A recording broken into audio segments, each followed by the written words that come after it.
새 아침입니다, 애청자 여러분. 오늘 새벽에도 하나님의 참된 복이 애청자 여러분들에게 임하시기를 간절히 축복합니다. 오늘은 확신을 가지고 삽시다 라는 제목으로 말씀드리겠습니다. 오늘 본문은 창세기 30장 9절부터 13절입니다. 레아가 자기의 출산이 멈춤을 보고 그의 시녀 실바를 데려다가 야곱에게 주어 아내로 삼게 하였더니 레아의 시녀 실바가 야곱에게서 아들을 낳음에 레아가 이르되 복되도다 하고 그의 이름을 가시라 하였으며 레아의 시녀 실바가 둘째 아들을 야곱에게 낳음에 레아가 이르되 기쁘도다 모든 딸들이 나를 기쁜 자라 하리로다 하고 그의 이름을 아셀이라 하였더라.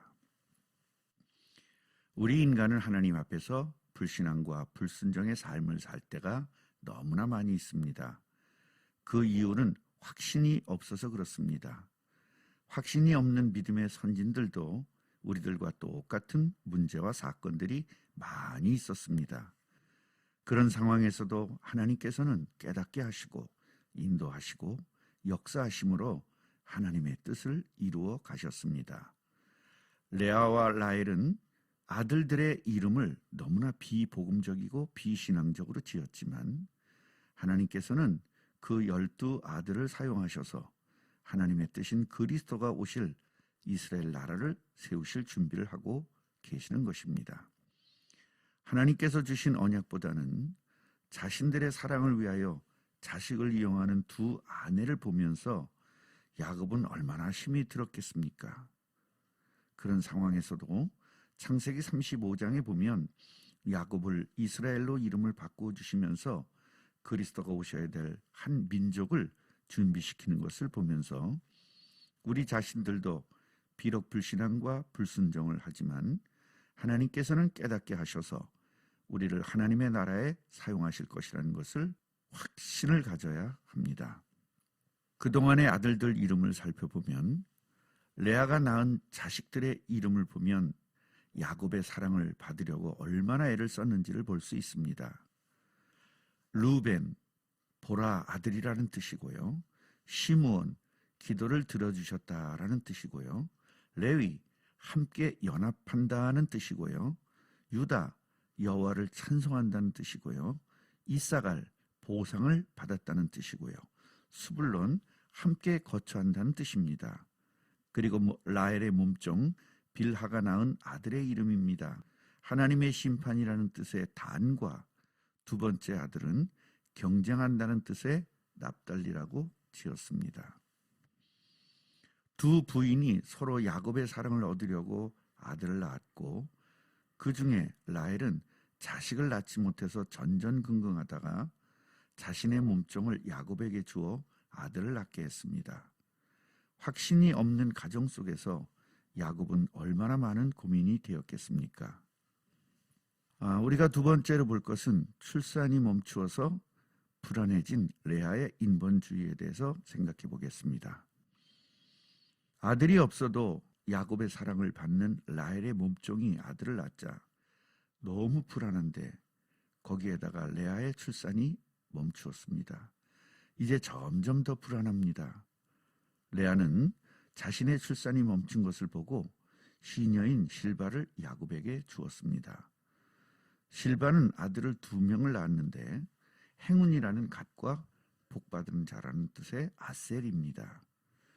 하나님의 자녀는 하나님의 인도와 하나님의 역사를 보면서 사는 것입니다. 이것이 믿어지지 않으니 인본주의로 타락하게 되는 것입니다. 여기서 자세히 봐야 합니다. 하나님의 뜻은 야곱을 통하여 이스라엘 나라가 형성되는 것입니다. 그래야만 그리스도가 오시기 때문입니다. 그러므로 가만히 있어도 아들들을 주실 것이 아닙니까? 왜냐하면 하나님이 필요하시기 때문입니다. 그러나 그것을 알지 못하고 참지도 못하고 인간적인 방법을 사용한 것입니다. 사랑하는 애청자 여러분, 그래서 하나님의 주권과 하나님의 작정과 하나님의 섭리를 믿어야 하는 것입니다. 우리들을 통하여 예루살렘과 온 유대와 사마리아와 땅 끝까지 증인이 되리라 하셨으니 이 일들을 이루시기 위하여 역사하실 것을 확신해야 하는 것입니다. 잠깐 문제가 와도 상관이 없고 잠깐 고통이 와도 상관이 없습니다. 우리들을 정금같이 만드시기 위하여 하나님께서 역사하시는 것이기 때문입니다. 마지막으로 그러므로 하나님의 자녀는 5가지 확신을 가지고 살아야 합니다. 야곱의 가정은 분명히 언약을 가진 가정이면서도 가정의 문제가 쉬지 않고 있었습니다. 그 이유는 하나님의 자녀가 가질 확신이 없었기 때문입니다.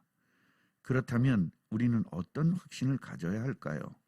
먼저 구원의 확신을 가져야 합니다. 구원을 받았다는 것은 성령께서 함께 하신다는 것입니다. 예수님을 그리스도로 믿고 마음의 주인으로 모시면 그때부터 우리의 의지와 실력과 능력에 상관이 없이 성령께서 영원토록 함께 하시는 것입니다. 이것에 대한 확신이 있어야 합니다. 요한복음 14장 16절부터 17절을 보면 내가 아버지께 구하겠으니 그가 또 다른 보혜사를 너희에게 주사 영원토록 너희와 함께 있게 하리니 그는 진리의 영이라. 세상은 능히 그를 받지 못하나니 이는 그를 보지도 못하고 알지도 못함이라. 그러나 너희는 그를 아나니 그는 너희와 함께 거하심이요 또 너희 속에 계시겠음이라. 얼마나 대단한 말씀입니까? 이 말씀을 꼭 붙잡고 승리하시기 바랍니다. 2번째는 기도 응답의 확신입니다. 하나님의 자녀는 하나님에게 기도하여 응답 받을 수 있는 신분입니다. 요한복음 16장 24절을 보면 지금까지는 너희가 내 이름으로 아무것도 구하지 아니하였으나 구하라 그리하면 받으리니 너희 기쁨이 충만하리라 하셨고, 로마서 8장 32절을 보면 자기 아들을 아끼지 아니하시고 우리 모든 사람을 위하여 내주신 이가 어찌 그 아들과 함께 모든 것을 우리에게 주시지 아니하겠느냐라고 하셨습니다. 3번째 확신은 성령 인도의 확신입니다. 우리와 함께 하시는 성령께서는 우리를 완벽하게 인도하고 계십니다. 이것을 확신해야 합니다. 잠언서 3장 6절에는 너는 범사의 그를 인정하라. 그리하면 네 길을 지도하시리라 라고 기록했고, 마태복음 28장 20절에는 세상 끝날까지 너희와 항상 함께 하신다고 약속하셨습니다. 또한 요한복음 14장 26절은 성령께서 모든 것을 가르치시고 모든 것을 생각나게 해주신다고 약속해 주셨습니다. 4번째 확신은 사제의 확신입니다. 예수님을 그리스도로 믿고 마음의 주인으로 모신 사람은 하나님의 자녀가 되고, 하나님의 자녀라면 이미 모든 원죄와 자범죄를 십자가에서 완벽하게 해결해 주신 것입니다. 이것을 믿어야 합니다. 죄 문제를 완전히 해결하신 예수님의 십자가를 확실히 믿어야 하는 것입니다. 마가복음 10장 45절에는 우리를 위하여 대속물로 주셨다고 말씀하셨고요. 이사야 43장 25절에는 네 허물을 동말하는 하나님께서 네 죄를 기억하지 않겠다고 약속하셨습니다. 또한 시브리서 10장 14절에는 한 번의 제사로 영원히 온전하게 하셨다고 분명히 기록하고 있습니다. 마지막으로 승리의 확신입니다. 로마서 8장 37절에는 하나님으로 말미암아 우리가 넉넉히 이긴다고 하셨고요. 이사야 41장 10절에는 두려워하지 말고 놀라지도 말라. 내가 너를 도와주고 오른손으로 붙들어 주신다고 약속하셨습니다. 또한 요한복음 16장 33절에는 내가 세상을 이겼으니 너희는 담대하라고 말씀하셨습니다. 결론입니다. 야곱의 가정은 5가지 확신이 없었기 때문에 하나님의 자녀의 가정이지만 늘 문제를 안고 살았습니다. 이제 저와 여러분들은 5가지 확신을 가지고 야곱의 가정을 뛰어넘어 하나님의 나라를 확장시키는 일에 쓰임을 받으시고, 어떠한 일이 있어도 절대 염려와 걱정, 근심 그리고 불안해하지 마시고 하나님을 믿고 승리하시기를 간절히 바랍니다. 아멘.